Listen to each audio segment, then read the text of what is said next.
تو اللہ نے اپنے محبوب صلی اللہ علیہ وسلم کو جو کتاب عطا کی وہ ساری کتابوں سے افضل کتاب ہے۔ تو اللہ کے محبوب کو اللہ رب العزت نے اپنے محبوب کو جو امت عطا کی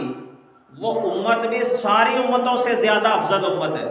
امتم وسطا لتکونوا شہداء، اس امت کو متوسط امت قرار دیا اور پھر اس کو باقی تمام امتوں پر گواہ قرار دیا۔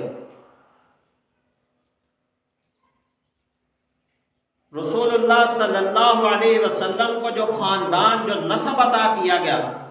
وہ بھی سب سے افضل خاندان اور سب سے بہتر نسب عطا کیا گیا۔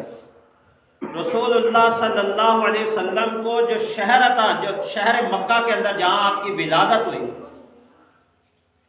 کائنات میں سب سے پاکیزہ ترین، سب سے محترم اور سب سے عظمت والی جگہ بیت اللہ ہے۔ اور یہ بیت اللہ وہ جگہ ہے جسے کائنات میں اس زمین کے اندر سب سے پہلے بیت اللہ والی جگہ پیدا ہوئی۔ یہ کائنات کا، یہ زمین کا سینٹر ہے اور پھر اس سے ساری کائنات کو پھیلایا گیا، اور جہاں بیت اللہ قائم ہے یہ ازل سے، یہ اس کائنات کو جب بنایا سب سے پہلے یہاں پر بیت اللہ، یہ اللہ نے اس مقدس جگہ کو بنایا۔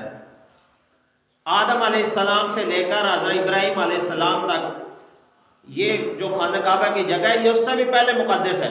ابراہیم علیہ السلام کا حکم ہوا کہ وہاں پر جاؤ اور یہ جگہ مقدس ہے، نشاندہی کی گئی اور وہاں پر بیت اللہ تعمیر ہوا۔ تو کائنات میں سب سے محترم، عظمت اور شان والی جو مقدس جگہ اللہ نے پیدا کی وہ مکہ مکرمہ ہے۔ تو حضور کو جو شہر عطا کیا گیا وہ بھی سب سے اعلیٰ۔ پھر حضور علیہ السلام کو جو چیز بھی عطا کی گئی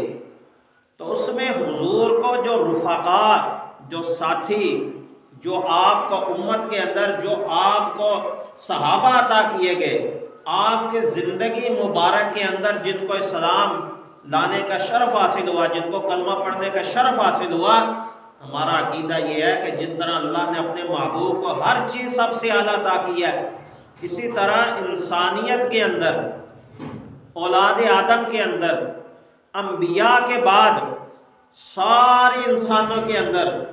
جو سب سے افضل لوگ تھے، جو سب سے بہتر لوگ تھے، اللہ نے ان کو چن کر رسول اللہ صلی اللہ علیہ وسلم کی مجلس میں جمع کیا۔